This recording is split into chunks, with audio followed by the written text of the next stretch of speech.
Risk is the nothing personal word of the day. It is Friday, December 1st, 2023. Somehow it is the last month of 2023 already.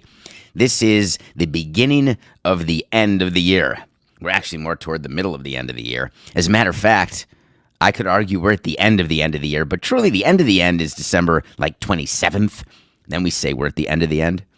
Risk is the word of the day because baseball, sports, business, relationships, life, it's all about risk calculation. It's all about risk tolerance. Some people are willing to go skydiving. Some people are willing to go luging. Some people prefer not to leave their house. So you have everything from What About Bob all the way to free solo. Where do you fit into the risk profile individually, and where do you want your company to fit? And that, of course, depends on what level of the company you're at.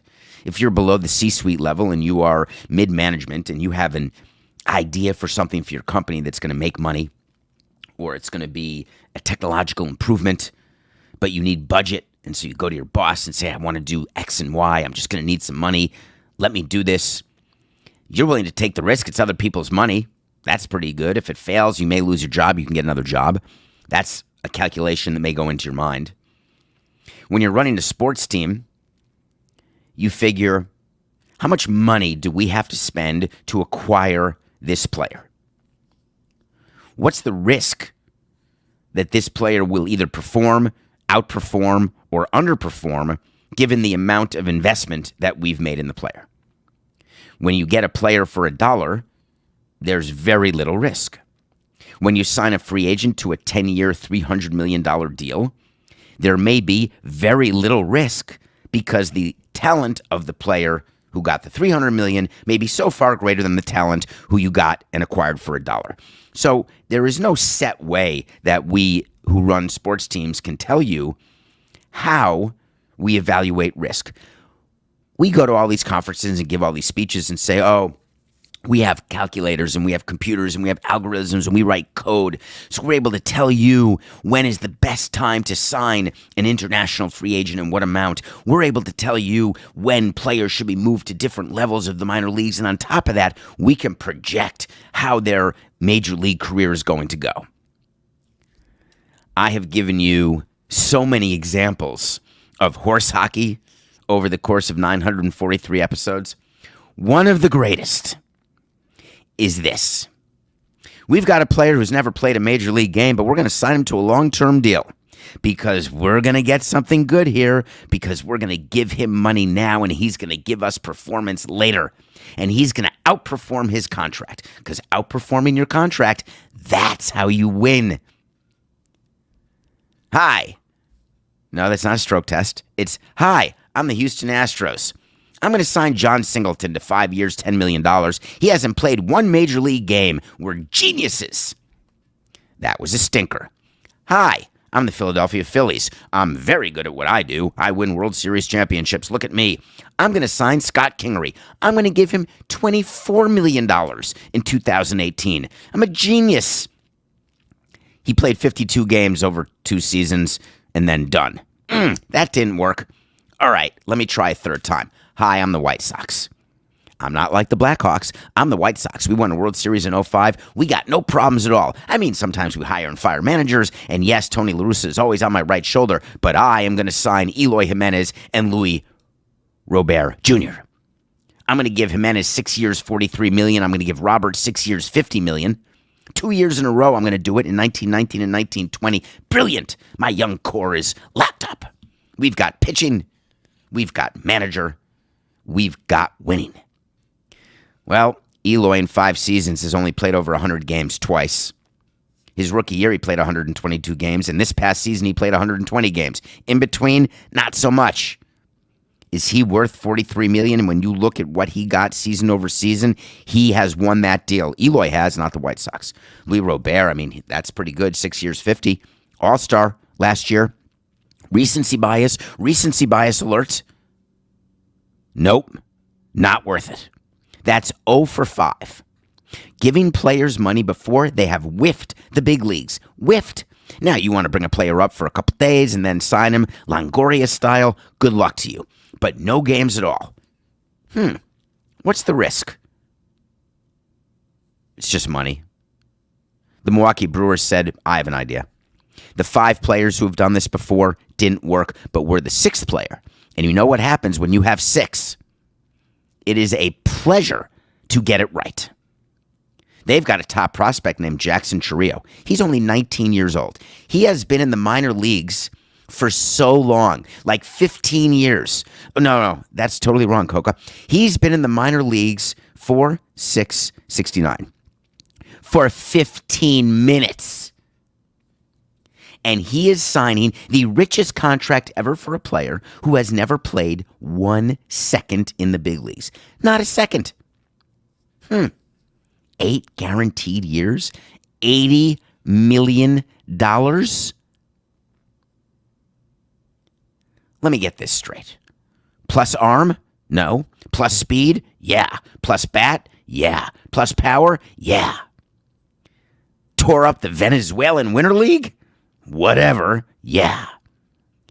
How many games above AA does this guy have? Now, don't get me wrong. I'm not a big AAA guy.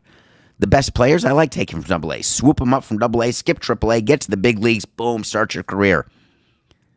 I like it. The number of times I'm right is fewer than the number of times I'm wrong. And that's not just because I'm a bad executive or a good executive. That's the math. Why would the Brewers take the risk on signing their top prospect? He's like the number 2 prospect in all of baseball. And give him this money. Now, what would the Brewers possibly be thinking about the deal they just made in Milwaukee to stay there through 2050?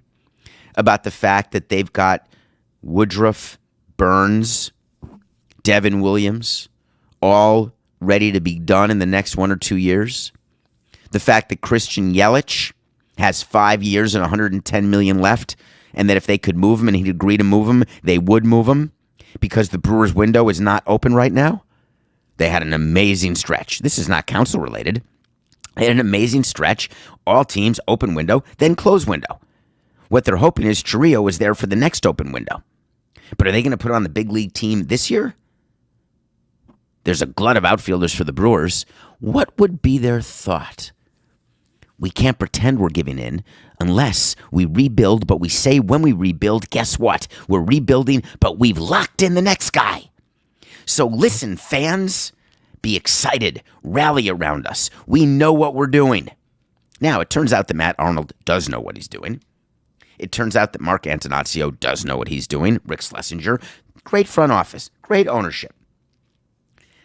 But I'd like some, when there's going to be a press conference or a press release, what are the other decisions that are being made because you're signing Chourio to this type of deal? Now, I get it. Milwaukee looks at Atlanta and says, hey, it's working for them. Get all these young guys signed.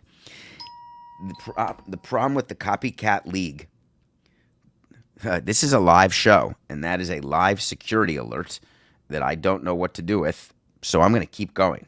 I think that's the right move. So if something happens to me, I'm in Boston right now, and in Boston, I am going to a Celtics game tonight, and they're playing the Sixers. So if I don't show up at the game, help? Coco, should we take a break? I think I'm good. What's the worst thing that'll happen? It's like one of those Amber Alerts, except it's an Amber Alert for your room. I'm looking around. That was very weird. Where were we? We talking about the Brewers? We talking about their decision? We talking about the Braves who signed all the young guys, and it's a copycat league, and it's the dream for teams to do what the Braves do, except the Braves have the quality of talent that is far greater than what Chourio is, even if Chourio is what they say he is at that age, and what he sort of has shown he is, though never at a level above AA, but I'm fine with that, but he's also a kid. But the Brewers look back and say, hey, they had Robin Yount at 19, this could totally work. I have concerns.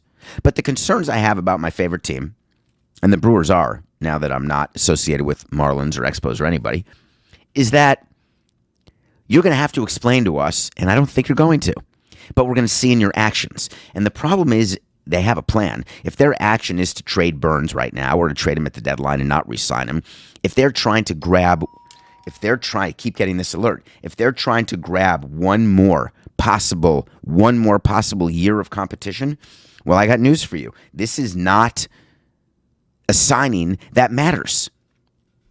Because the thought of him helping the big league team this year, he may make it, but he's not going to help it.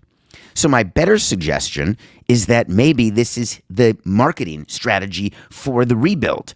And we'll know because if they don't re-sign Burns or they trade him at the deadline, they move Yelich, even though he has a no-trade clause, they could go to Yelich the way the Marlins went to Stanton and just say, hey, you're not going to want to be around right now.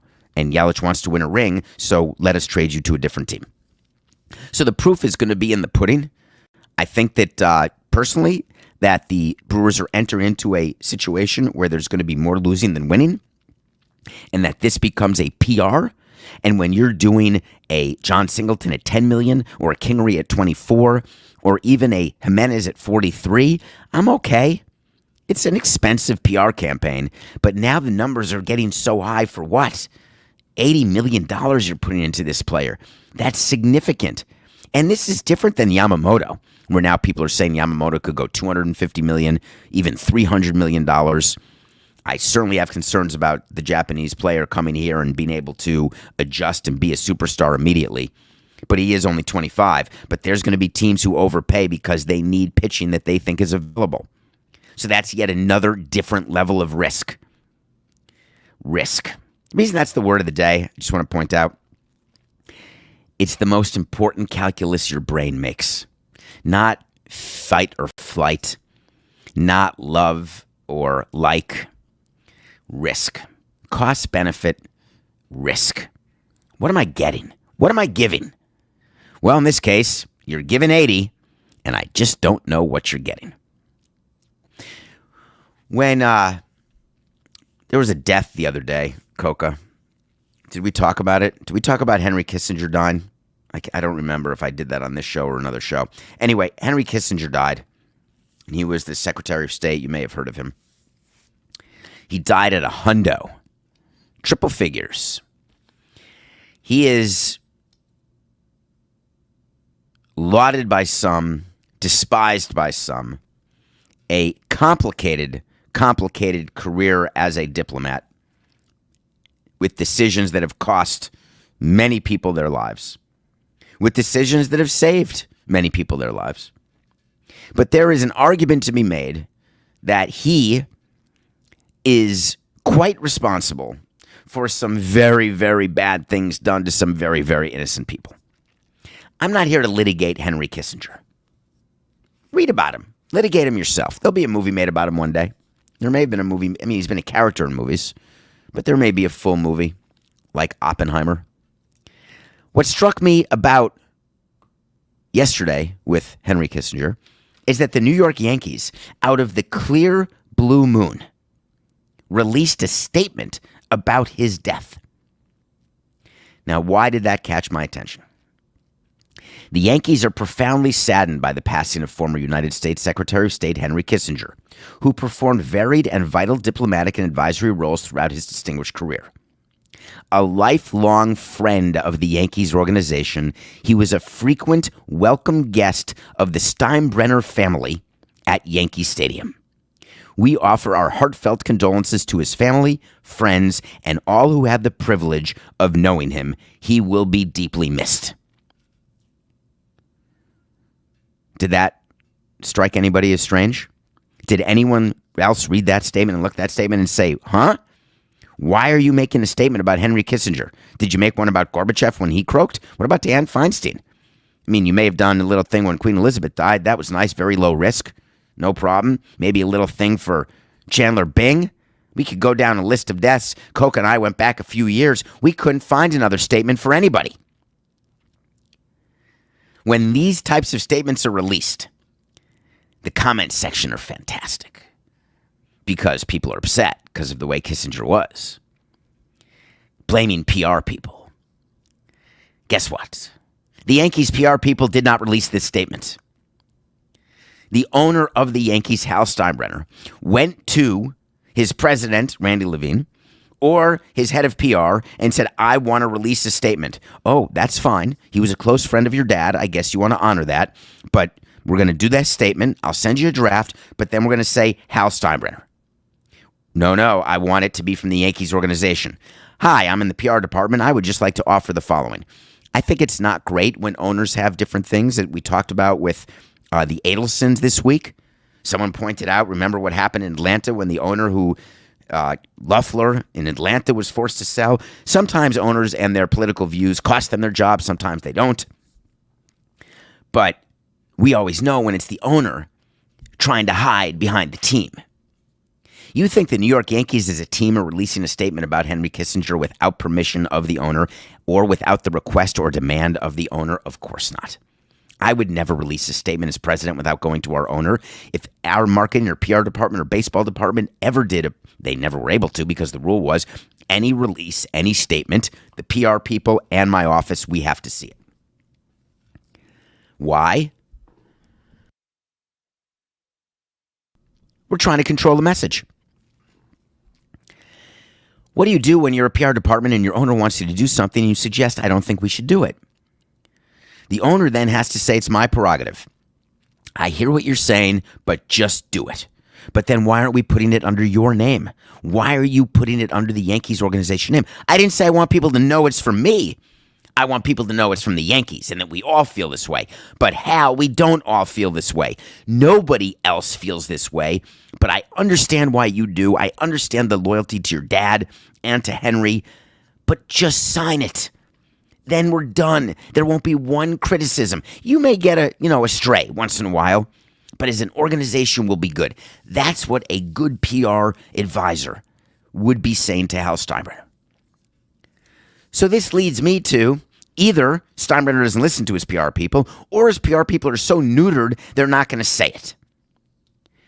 Both of those are equally bad. If you have someone who works for you who's so scared and has to agree with everything you do, that's on you. That means you've hired the wrong people. If you have people who don't challenge you, question you, ask you, and make you explain your thought process, then you're not going to run a good company. It doesn't mean you're going to get them all right. But if you're not challenged or questioned, then you're going to get even fewer right, and most of them wrong. Let me also answer another question I got about this. The commissioner's office does not have any say in what the individual teams release in statements. We do not have to get it cleared through MLB. There are certain things that come from the commissioner's office. So, for example, during collective bargaining, there is a rule, a memo that is sent. Teams are not permitted to discuss collective bargaining with anybody. No public statements, no private statements, nothing. Done. When there's a reckoning going on, like with George Floyd when he was killed, the commissioner's office does a statement. Teams are allowed to do their own statement. They can echo the commissioner's statement. The commissioner sends his statement to the teams so they know where the commissioner is going or the commissioner's office. You can speak to the PR people in the commissioner's office if you want them to check your statement. But again, the commissioner's office does not have authority over your PR. God, there'd be a lot of good things that would happen if the commissioner's office got to control other teams' PR. So from the Yankees standpoint, there's no upside to what they did and release this statement. And I would advise my owner, the only upside is honoring your dead dad. And if that's what you want to do, that's fine. But you should own it. So right now the Yankees are getting ratioed and the Yankees are getting crushed. And it's not, I don't mind when teams want to have an opinion about somebody. But you just got to be very careful. Not because I'm saying it may be the wrong opinion. That's up to you. Some people love Kissinger. Some people hate him. Some people view him as the doctor of death. Some people view him as, the Nobel Prize every year should have won. I'm talking about attribution. Attribution is everything when you're doing statements. And it was very telling. Coke, if you bring up that statement again, I believe, of course, that's the whole purpose of what I'm telling you, so it better be true, Coca. The actual statement is on Yankee stationery and not signed by anybody. No attribution. That's a mistake. All right, when we come back, we're going to review a movie that blew my mind. And then we're going to talk about how far and fast the Patriots have fallen and the NFL had to swallow hard and acknowledge that the Patriots, who used to be the draw of draws, now are being flexed out of Monday Night Football. Holy shnikes. We'll be right back.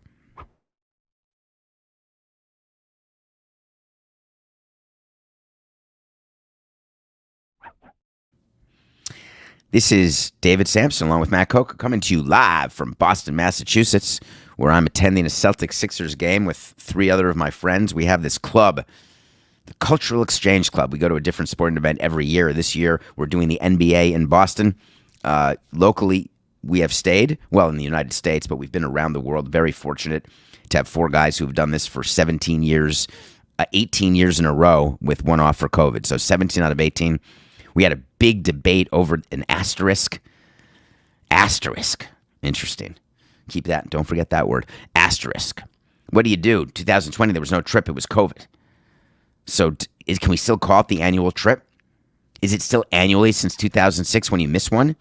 Or do you just say the 17th trip now and got to get rid of the word annual? These are some of the debates we had. There's another debate that I'm having, and it's about the movie I watched. It's a new movie on Netflix called Rustin. Coleman Domingo plays Bayard Rustin. I consider myself pretty well educated. Not the smartest guy, not the dumbest guy. I'd never heard of Bayard Rustin. And that is a function of maybe the time I grew up. Maybe it's a function of my interest in math versus history.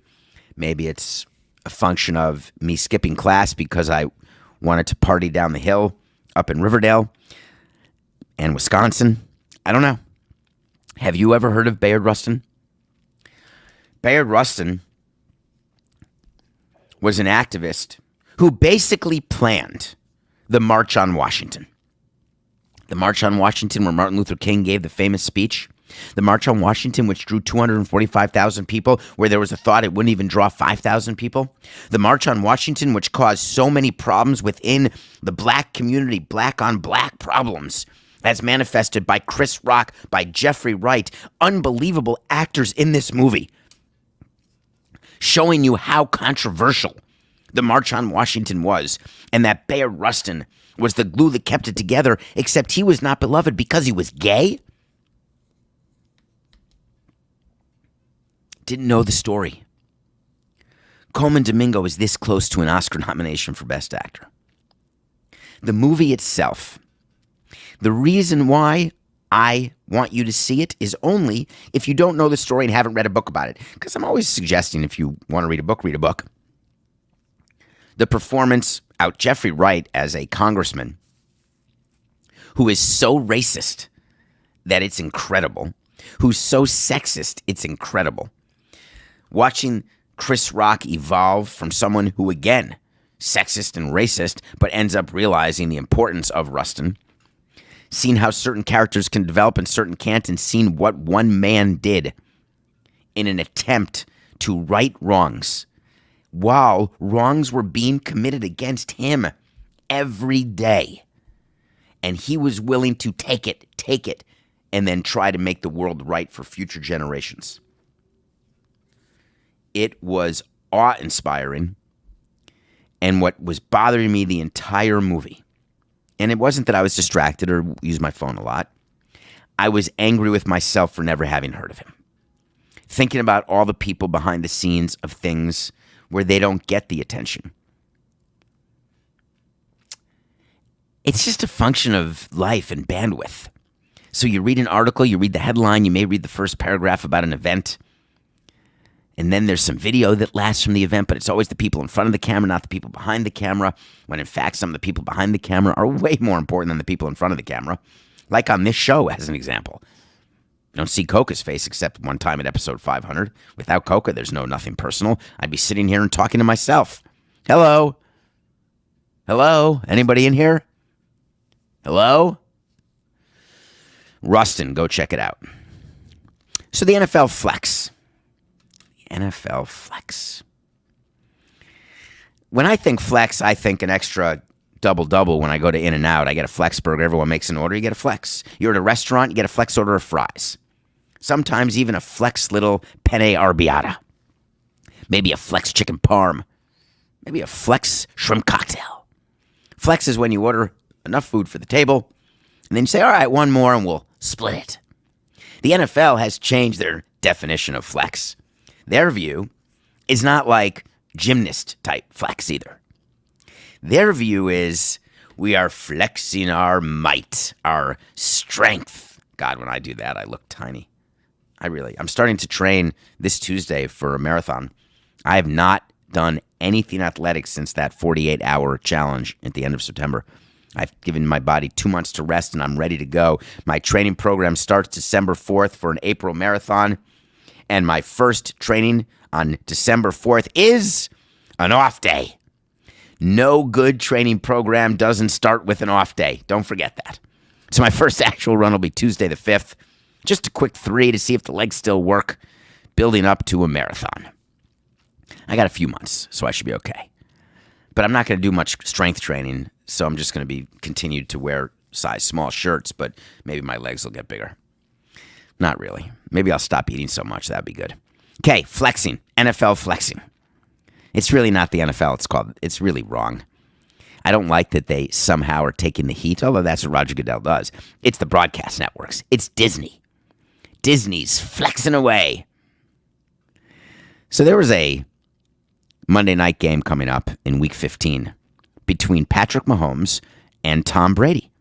What an amazing matchup. The Kansas City Chiefs against the New England Patriots. But then Tom Brady went to the Buccaneers, and the Chiefs against the Patriots became less exciting. Then the Patriots ended up absolutely stinking, and no one gives a crap about them around the country.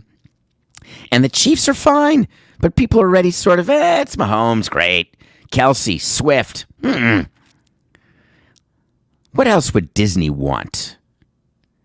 They're showing the Philadelphia Eagles and the Seattle Seahawks instead. Let me make sure I get this straight.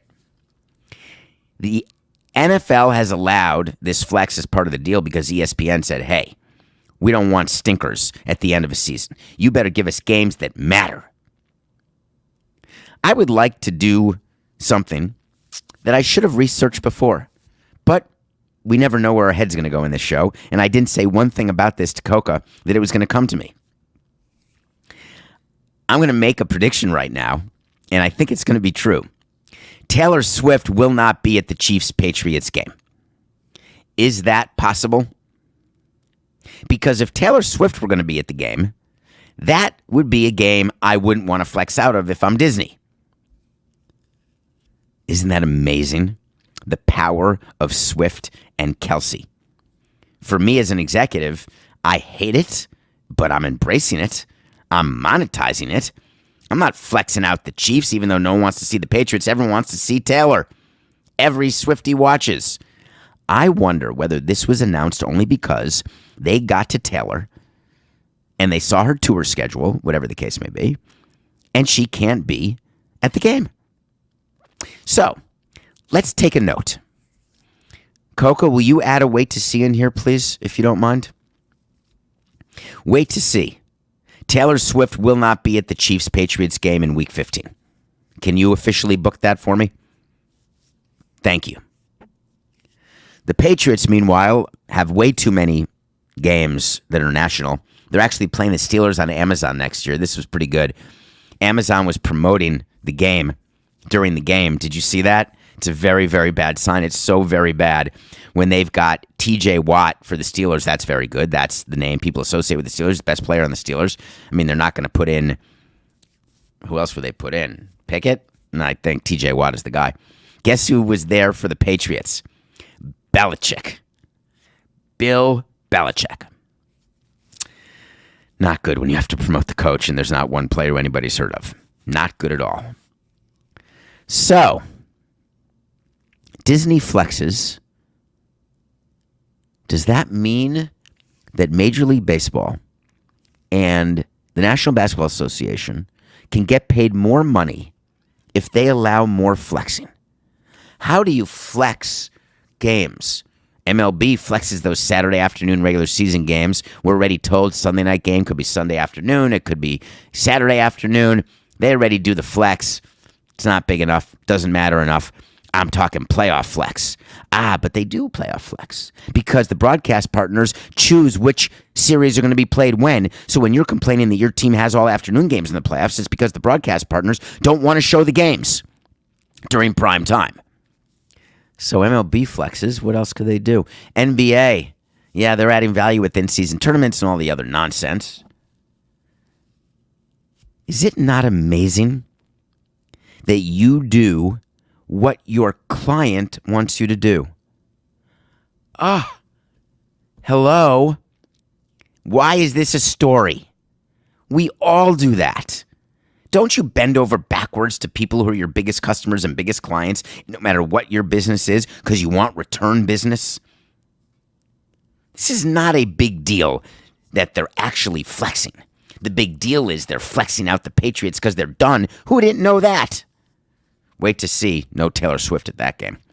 All right, let me move on here to nothing personal pick of the day. We won the parlay. Cowboys money line in over 47.5. We told you the Cowboys by themselves could go over 47.5, and we came damn close. They went over 40. So we won money there, but the Cowboys didn't cover, but we still won money for the night. Brought to you by David. Cowboys money line and over was a win. Cowboys over the Seahawks with the point spread was a loss. So we're 181 and 172. Tonight may be a special night. Celtics over the Sixers. I don't feel like rooting for the road team, and I think that we've been calling this series pretty well during the course of the regular season. If you go back to our picks of Celtics-Sixers game, this is a Celtics -6 over Sixers, and I'll be there. You may recognize me in that I'll be wearing the same sweatshirt as the three other guys I'm with because we have a uniform that we wear to these events. I know that sounds crazy. Then I'm going to Sunday. Get ready. The Panthers are playing the Buccaneers. You're not making me watch that, David. Do not watch the Panthers game. It's the new Coach of the Week alert. It's the debut of the special teams coordinator and two other offensive coaches who got fired and then replaced by somebody. And I'm not a big fan of the Tampa Bay Buccaneers.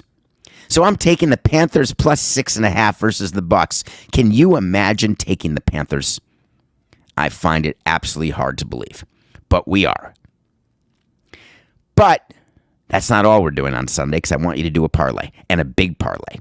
Niners are on the road against the Eagles, and what's the best game of the weekend? And the Niners are favored on the road against the Eagles, which looks like a total sucker bet. But if you take the Niners and the Panthers in the money line and parlay it, you can get plus 360. So I'm doing a Niners-Panthers money line parlay, which means they just have to win the game. And then taking the Panthers plus 6.5. JIC. Next week, we are going to focus our shows. There will be a lot of winter meetings talk. The winter meetings start in Nashville. Should I come up with my top 5 stories of winter meetings that I've been to in Nashville? I cannot tell you. I don't know if the chat room wants that or if the live audience on Nothing Personal with David Samson wants that. Have we gone to break yet, Coca? We need to go to break? We have not gone to break. All right. So, we did go to break. Sorry. Did I promote anything or talk about the fact that DavidSamsonPodcast.com has merch, and we thank you all. The orders are amazing, and that the Lebitard merch store is opening today, LebitardAF.com, which you can go to right now. They haven't announced it on Lebitard, but we're live at 8. Metal Art doesn't know it. They're going to announce it like around 9 o'clock in about 26 minutes. But if you're here, you can get on there. It's a whole new website with their content and merch, LebitardAF.com. Okay. So I want to talk about the winter meetings, but we're going to do that next week. And we touched on it. I want to tell you, though, that before you leave for the winter meetings, there are a few things that get done that are a little behind the scenes, and it's sort of inside baseball. So I just wanted to give them to you because they're sort of cool. It starts with a budget. And so when we do our budgets in the summer, we do next year's budgets. We start that process in June, believe it or not, because the fiscal year ends October 31st. It's November 1 to October 31. That's how we did a fiscal year. We didn't do it calendar. And so, because October 31 was ostensibly the end of the playoffs, so you have all your playoff revenue in. That only mattered one time in 18 years. Blah. And you're done paying players because you pay them during the 6 months of the regular season. But in any case, During the budget, there's an entire budget for the winter meetings, the GM meetings, as part of the baseball operations budget. But the winter meetings budget is very large because there's trainers meetings, there's psychologist meetings, there's AGM meetings, and then there's PR people that are required. Sometimes you can send like 30 people to the winter meetings. And my view always was, why? It's really the minor league meetings. People call it the winter meetings, but it's the minor league meetings. I would go to the winter meetings and go to cocktail parties with our minor league staff, with our minor league owners. Go to a party, just say I've been there, say hello, shake some hands, kiss some babies, thank them for their loyalty, even though we pay all the players' salaries. And now more owners own their minor league teams, so I don't think they go and have a cocktail party with themselves. But that was one of the things you do at the winter meetings. The other thing is that if you're hiring, you send some people from your HR department, because it used to be where people would go to get hired. They'd run to the winter meetings and pass out resumes everywhere. No, I'm not taking a hard copy resume. We have the internet. Apply online. So that reason's gone. The booth. There was the big section of the winter meetings where you're able, I missed the mute button on that, sorry, Coca, where you're able to get all of the latest products. Rawlings would be down there, all the people selling all sorts of stuff. That was great.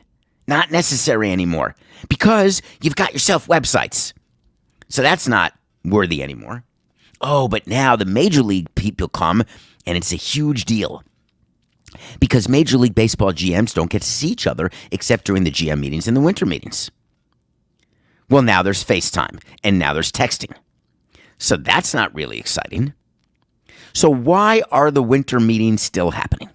What's the reason for them? It is a huge expense item for teams and for the commissioner's office. There are some teams who decide we're going to send 1 or 2 people to the winter meetings. There are some teams who send tons of people to the winter meetings. We got criticized one year when we had people drive to the winter meetings from Montreal when they were right here where I am in Boston. Why wouldn't you? It's easier in the winter than flying. It wasn't a budget thing. I think the cost of gas was as much as the cost of the plane ticket, for crying out loud. Nashville is the worst place for winter meetings. It is huge, expansive. You can't find anyone if you're looking for them, and no one leaves their suite anymore. You meet with all your people, which you could do at home, or you could do via Zoom or FaceTime or StreamYard.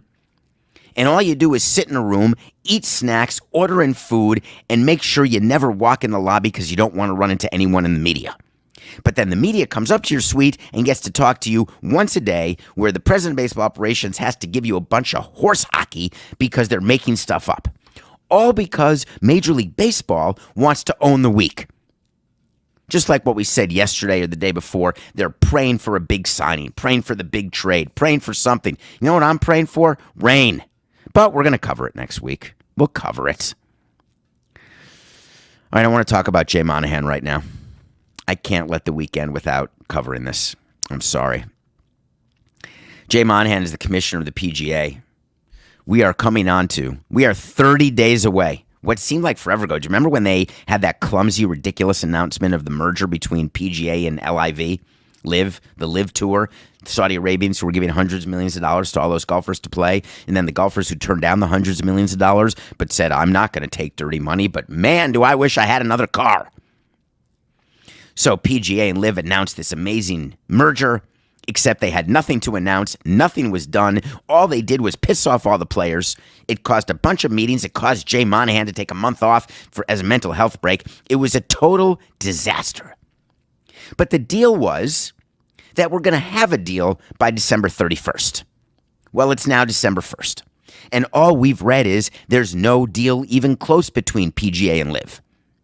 So Jay Monahan had to, yesterday, reiterate a couple things. Because there's been a lot of rumblings. Tiger Woods came out and said, yeah, time's ticking. So Jay Monahan comes out and says, you know what? I got to tell you, we're still doing this thing with LIV. It's a matter of when, not if. I love the use of grammar. When means something's going to happen. If means it may not happen. But when you say when you say that a deal with Saudi Arabia's fund is not a matter of if but when, that means there is no backing down. There's no changing. You have doubled, tripled, quadrupled down. When you drop the if-when distinction, you sure as hell better get it right. Because if not, you have lost all grammatical cred that you ever could have built up. So Jay Monahan is saying, hey, we're going to have a deal with PIF. Except he also said that he believes there's going to be more than one partner. And I started thinking, John Henry, LeBron James, Fenway Sports Group. They're rumored to be involved. You've got golf looking for more than just the PIF, which means that really what PIF is an investment into PGA and not a merged entity. And that's the way to possibly cover up what's happening. And they've got more cover from tennis, who's already been negotiating with Saudi Arabia to get an influx of money. You've got the Washington Wizards and Jordan Poole, who took in money from Qatar. So if the PGA is just taking in money as a sponsor, which is what I said from the beginning, that it's not really a merger, it's more of a sponsorship with rules attached, then that's a deal that can get done. But a merged entity? No. I still don't think it's going to happen. And I believe that Jay Monahan is now giving you the breadcrumbs to come to that same conclusion. When he says it's a matter of if not, it's not a matter of if, but when a deal is completed. A deal is completed. Why didn't he say a merger is completed? It's always been presented as a merger. What an interesting change of word from merger to deal. Does that mean that it's simply a deal with investors? You're goddamn right it does. Why is Monahan doing this? He makes it very clear. When this gets finalized, the PGA Tour is going to be in a great position where athletes are owners of their sport. And you've got not only PIF, but you've likely got other co-investors with significant experience in business, in sport, and in brand that'll help take the tour to another level. Help us take share from other sports. I am the guy to lead you as your commissioner. I was the commissioner when this deal was announced, and I'm the best person to be your commissioner today. Do you know what he was doing? He's basically CYAing. Because he clearly announced a merger prematurely that wasn't going to happen, couldn't happen, hasn't happened, is not happening, won't happen, has now pivoted to a deal, included another investor, trying to resell it to the players who don't trust him at all because he didn't communicate with them. And his sole purpose of doing that is to keep his job. And I say to you, amen. Good for you. It's so important to pivot. So many people put their stake in the ground and they say, I've said something and I'm going to keep saying it. I'm going to double down. I'm going to triple down. I'm going to make it worse for myself, but I'm not going to tell anyone it's worse for myself. But meanwhile, my heart's beating. I'm testing myself for a stroke because eventually someone's going to find out. It puts the in imposter syndrome. It's so great. Or let's change the way we talk about it and pretend that we never talked about it the first way now that we're talking about it differently the second way. That's why you have to pay attention. Because you can be negotiating a deal with someone, whether it's someone you live with or someone you work with, and all of a sudden certain things have changed and they're acting as though they haven't because they want you not to notice. Do you know how many times in business people do things during a negotiation hoping that you're just not paying attention? And do you know how many times you're actually not paying attention? Staggering. Those who are focused and understand what the hell's happening, you're the winner. Will Jay Monahan be the winner of this pivot? We'll see soon. But in the meantime, the only thing he didn't say that he could have said is, hey, we're going to take this money. We're going to try to get money with tennis, before tennis, after tennis. But I'll tell you one thing, Tiger. It's just business. This is nothing personal.